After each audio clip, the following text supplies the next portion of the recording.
Hello everyone, welcome to Textbook Super Coaching UGC Net YouTube channel. Myself Preeti, your Paper 1 faculty. I hope everyone is fit and fine. So आज हम लोग जैसे कि मैंने आपको commit किया था कि आपका वीकेंड के ऊपर में करंट अफेयर जो स्पेशल है, क्योंकि लास्ट वीक भी मैंने अपलोड करवाया था, प्रीमियर हुआ था सेशन, तो वो चीज़ आप लोगों ने बहुत अच्छे से फीडबैक दिया। सो उसी वजह से मैंने ये चीज़ कंटिन्यू की है कि आई विल ट्राई कि एवरी वीकेंड आप लोगों को जो 10-15 डेज के गैप में पेपर वन स्पेशल जो करंट अफेयर है वो आपके लिए मैं लेके आऊं, सो दैट पेपर वन में भी, क्योंकि करंट अफेयर के 2-3 क्वेश्चन पूछ लिए जाते हैं और आप लोगों को वो पोर्शन पे मिस ना हो। So before starting the session, just note down these are the timing of my regular or free classes. Monday to Friday, YouTube 3 बजे and 7 p.m. Monday to Friday free masterclass textbook app. I have a request कि kindly like and share this session और channel को subscribe कर लीजिए। और उसी के साथ साथ आप लोगों को अगर फीडबैक ऐसे ही बनता रहा तो जैसे कि मैंने कमिट किया, एवरी वीकेंड में आप लोगों को करंट अफेयर्स का सेशन, ये शॉर्ट और क्रिस्पी रहेगा। ऐसे नहीं है बहुत बड़ी हम लोगों ने एक एक घंटा का सेशन रखना है। जस्ट ये आपका 15-20 मिनट का मुश्किल से सेशन रहेगा। और एक छोटा सा ब्लॉक बना लीजिए अपने नोट्स में, जैसे 20 पेजेस का, 30 पेजेस का, ताकि आप इंपॉर्टेंट चीज को हाईलाइट कर पाए। और पीडीएफ के लिए इसका पीडीएफ प्रीवियस का मैं पीडीएफ ऑलरेडी दे चुकी हूँ, फाइल्स में जाके चेक कर लीजिए। @प्रीति पेपर 1 ये मेरा टेलीग्राम चैनल है। So let start with the session जी। सो फर्स्ट करंट अफेयर क्या है आप लोगों का? रिसेंटली द फर्स्ट दिव्यांग park will be constructed in Loni area of east Delhi. हालांकि लास्ट में मेरे को एक छोटा सा फीडबैक मिला था कि मैम थोड़ा सा एलबरेट कर दीजिए, सो दैट हम लोगों को उसके बारे में थोड़ा और नॉलेज हो जाए उस करंट अफेयर के बारे में। तो हाल ही में पूर्वी दिल्ली के लोनी क्षेत्र में दिव्यांग पार्क का निर्माण किया गया। अब इस दिव्यांग पार्क की क्या फीचर्स हैं ये देखिएगा। सबसे पहली चीज तो इसकी कंप्लीशन डेट क्या रखी गई है, 2024। बजट इसका क्या है, या कॉस्ट की बात करें तो अराउंड 1.2 करोड़ है। कहाँ पे सिचुएटेड है ये? लोनी के अंदर, जो कि ईस्ट दिल्ली का आपका एरिया है। और इसका नाम क्या है? दिव्यांग पार्क है। ये स्पेशल क्यों है? मतलब इसके लिए स्पेशल क्या है? पार्क तो बहुत ज्यादा बनते हैं, अब इसी में ऐसा क्या स्पेशल रखा गया जो इसको करंट अफेयर में भी ऐड करना पड़ा? तो स्पेशली इसके अंदर एक तो ओपन इक्विपमेंट जिम है। दूसरी सबसे इंपॉर्टेंट क्या है? Wheel chair swings, seater swing, seater spring, seesaw, seater merry go round. और उसी के साथ साथ यहाँ पे बरेली और ऑडियो डिस्क्रिप्शन दिया गया है अलग अलग प्लांट्स की, ताकि वो अपने सेंसरी एक्सप्लोरेशन यहाँ पर कर पाए। तो यही स्पेशली है कि दिव्यांगों के लिए स्पेशली दिल्ली के अंदर पार्क आपका स्टार्ट किया गया है। Next current affair is recently vice chancellor of Jamia Millia Islamia. ठीक है, आपको पता है कि कौन सा यूनिवर्सिटी है? कमेंट सेक्शन में जरूर बताइएगा कि जो आपका जामिया मिलिया इस्लामिया, ये आपका कौन सा यूनिवर्सिटी है। ठीक है, और इसको एस्टेब्लिश कब किया गया? सबसे पहली चीज तो ये आपका कैसा यूनिवर्सिटी है? इस्लामिया, ये आपका Jamia Millia Islamic central university है, जो कि नई न्यू दिल्ली के अंदर है। हालांकि स्टार्ट में इसको कहाँ पे स्थापित किया गया था? अलीगढ़ में। इस पे हायर एजुकेशन में क्वेश्चन आ चुका है। स्टार्ट में इसको कहाँ स्थापित किया गया था? अलीगढ़ में। और अभी ये कहाँ पर है करंट में? दिल्ली के अंदर है। तो prestigious Padma Shri recipient professor Najma Akhtar has been honoured with the life time achievement award in the academic field. तो कौन से फील्ड में उनको लाइफ टाइम अचीवमेंट अवार्ड मिला है? अकेडमिक फील्ड के अंदर। चल, और इसी के साथ साथ ये लगा लीजिए, ये आपका हायर एजुकेशन के रिस्पेक्टिव में इंपॉर्टेंट पॉइंट है। जैसे अलीगढ़ में ये स्टार्टिंग में स्थापित हुआ था, वीसी है, राइट। और उसी के साथ साथ किस कैटेगरी में उनको लाइफ टाइम अचीवमेंट अवार्ड मिला है। नेक्स्ट आता है, recently India has launched hello UPI for interactive payment. Bharat में संवादात्मक भुगतान के लिए कौन सी ऐप को लॉन्च किया है, या कौन से यूपीआई को लॉन्च किया है? हेलो यूपीआई को। ये आईसीटी और ई गवर्नेंस का आपका करंट अफेयर है, जो कि पूछा जा सकता है। क्या है हेलो यूपीआई? मतलब आज मुझे ना ऐसा फील आया जैसे आप न्यूज रीडिंग नहीं करते, कुछ ऐसा सा ये क्लास का मेरा फील है। ठीक है, तो बस नोट डाउन करते जाइएगा इंपॉर्टेंट सारी चीजों को।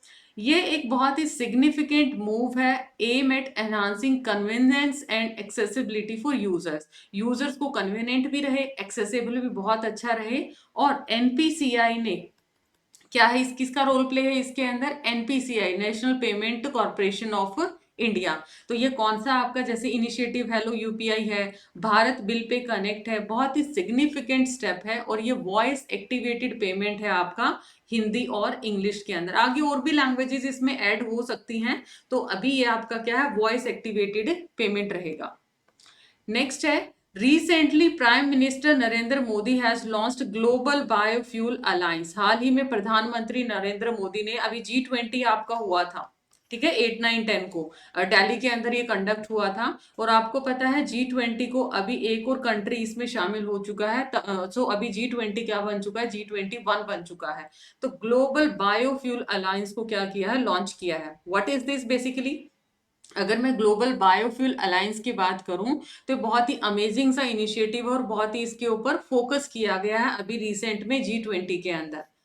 टोटल क्या है, अगर मैं यहाँ पे बात करूं, 19 countries and 12 international organization have so far agree to join the alliance, including both G20 and non member country.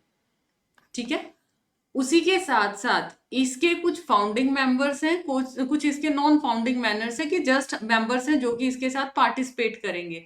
अगर मैं इसके मेन फाउंडिंग मेंबर की बात करूं तो वो कौन सा है, IBU, इंडिया, ब्राजील और यूएस। इंडिया, ब्राजील और US are the founding member of the alliance. और ये जो 3 फाउंडिंग मेंबर है अलायंस के, यूएस, इंडिया और ब्राजील, वो कितना कंट्रीब्यूट करेंगे, about 85% of global production and 81% of consumption of ethanol. Next इसमें क्या इंपॉर्टेंट पूछा जा सकता है, जैसे इंडिया, ब्राजील और यूएस तो मैंने बता ही दिया, ये आपके मेन फाउंडिंग मेंबर्स हैं इस अलायंस के अंदर, है ना।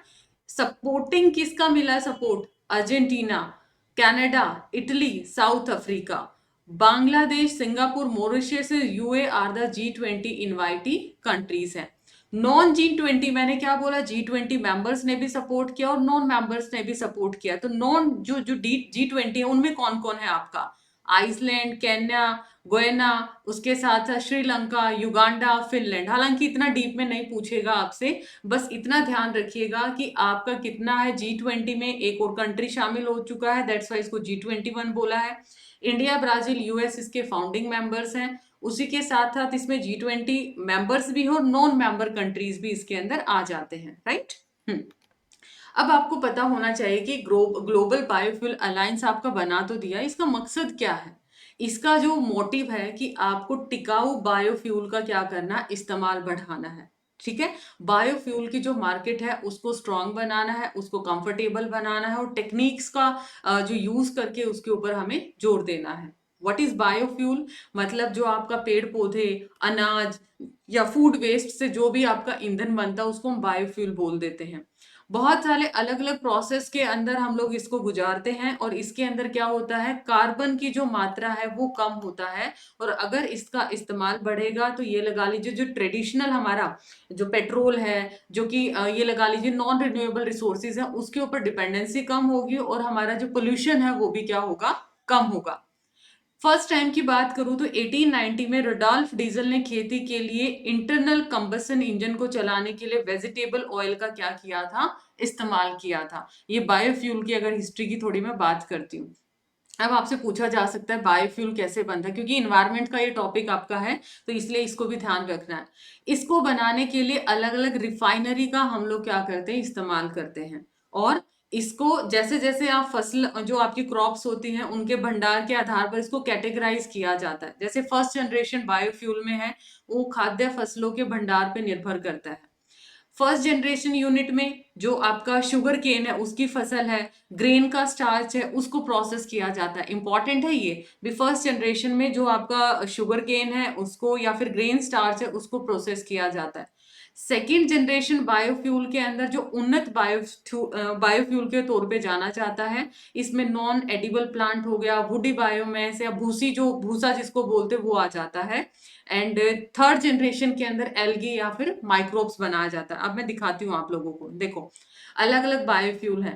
एथेनॉल क्या है, जैसे शुगर केन और जो क्रॉप्स का स्टार्च है उससे आपका आ जाता है, वीट का हो सकता है, कॉर्न का आ सकता है। बायोडीजल के अंदर आपका क्या हो सकता है, वेजिटेबल ऑयल, एनिमल फैट और रिसाइकिल कुकिंग ऑयल।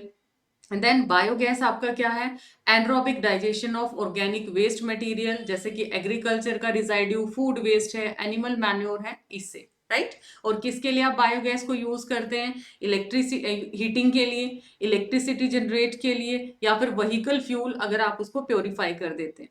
बायोडीजल के अंदर क्यों कहाँ पे यूज किया जाता है, as a conventional diesel engine without any modification.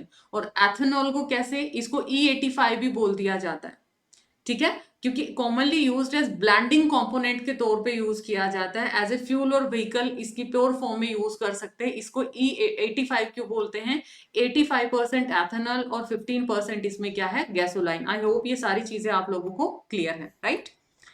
Next आपका है recently international olympiad for informatics, international informatic olympiad IIO जिसको बोला जाता है, वो आपका हंगरी में कंडक्ट किया गया।